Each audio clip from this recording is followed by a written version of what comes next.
Every time there's a terror attack, a timeline explodes. Grief, anger, outrage. But what is the first reaction we see online? It is not grieving, it is blame. And over the past week, I have watched the same pattern play out again. Your feed today is filled with outrage, counter-outrage, and also demands for condemnation, not just from the extremist, but from anyone even remotely connected by the same religion, region, or identity. Today's episode of Fix Your Focus is about how these online patterns, especially after attacks like this, are wrecking real conversations. How we have gone from asking, what happened, to actually screaming, what about them? And we have seen this before, with Hamas, with Palestine, with every community that gets dragged into the same blame game. But what's happening now after the recent horrific attacks in Kashmir is a symptom of the same deeper problem. Just search the word condemn on social media after a terrorist attack, and you will find thousands of posts, not just about the attackers, but also about who is not speaking up.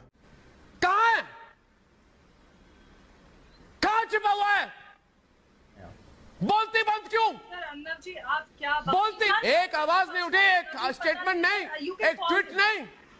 Let's go back to the Israel-Gaza conflict in October 2023. The moment Hamas launched its attack, Muslim voices around the world were expected to immediately condemn it, on cue, on camera, and on social media. You must have seen the famous interview of Bassem Youssef with Piers Morgan, where he laid it out all bare. I agree with you. And you know what? I'm going to be even ahead of you because I see the question coming. Do you condemn Hamas for the atrocity? Yes, I condemn Hamas. I condemn Hamas. I condemn Hamas is the source of all evil. This expectation isn't about justice. It's about control.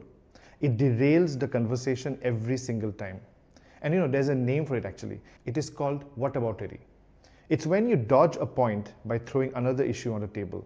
You have often heard people saying this, why didn't you speak up when that happened? Why are you silent now? Why didn't you condemn? Now, it sounds like debate, but it's actually a deflection. It kills nuances. It pushes silence more than violence. And it reinforces the idea that guilt is collective. You don't see a white American being asked to condemn every mass shooter. A tragic attack happens in Kashmir. It shocks everyone. People are angry, hurt, heartbroken. Reports say that the attackers deliberately targeted the civilians during a quiet moment at a time and a place chosen not just for destruction but for symbolism. It wasn't random. It was meant to send a message, cloaked in the language of religion, as these acts so often are. Once again, violence was framed as a divine duty. Once again, fate was twisted to justify bloodshed, and once again, entire communities were left to carry the burden of someone else's hatred. But go online and that pain quickly becomes politics. Some people call for justice, others starts the blame game. And within hours, you will see posts on the social media which starts asking something like this. Why is no one talking about this? Where are the condemnations now? You condemned Gaza, but what about this? And suddenly, it's not about victims. It's about whose grief is louder, whose anger is truer. And that is when we lose the plot. In these moments, how we post matters as much as what we post. Here's what I cover usually when I teach a class on misinformation and news literacy. Pause before posting. Ask, am I sharing to inform or to vent? Verify your sources. A wrong post can fuel real violence. Don't amplify hate. If your post makes a group look guilty by association, stop. Resist emotional baiting. Just because something is viral does not make it true or helpful. And most importantly, don't fall for the myth that silence is complicity. People process grief very differently. Public pressure to post the right words isn't activism, it's performance. We live in a time when one tweet can go global, one post can divide or unite. So ask yourself, am I reacting or responding? Am I feeding outrage or offering clarity? And don't take this episode as a lecture, it's a request.